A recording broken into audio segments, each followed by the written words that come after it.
Welcome back. Good to see you. So, in our last video, we talked about the stages of trauma bonding. And I'm now supposed to get into story time, but I think it's really important to kind of talk about this first. We attract what we emit. And I've read that in so many different spaces. And what that is really just saying is wherever you are at in your healing journey or vibration in your life is what you tend to attract. So for example, if you come from a traumatic home, say you come from a home where you saw abuse in the home, your mom was abusive or your dad was abusive, you tend to attract what you grew up in.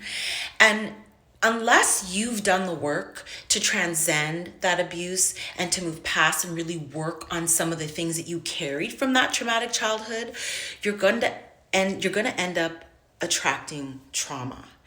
And so a lot of times when women find themselves, and it's not every time, let me just put that out there, but a lot of times when women find themselves in these abusive relationships, it's because we grew up in abusive homes, or we don't think very highly of ourselves, or we haven't done the work to really see ourselves for who we are and what we deserve.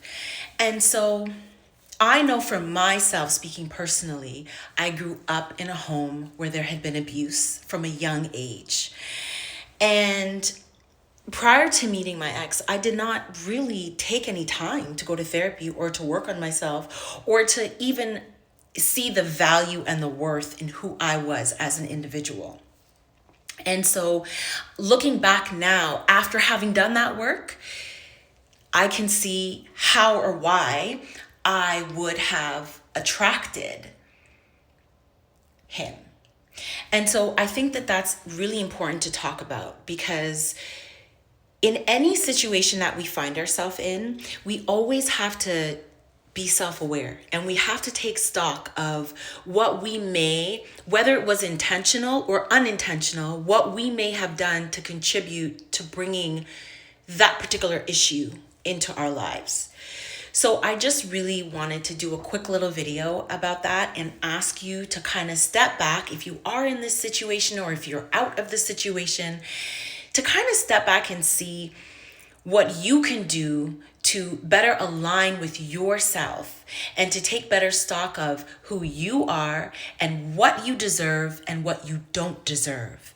Because you could never stay, or you would never stay in a relationship or abusive situation if you knew what you carried and how special you are and how important you are, and most importantly, how loved you are by God.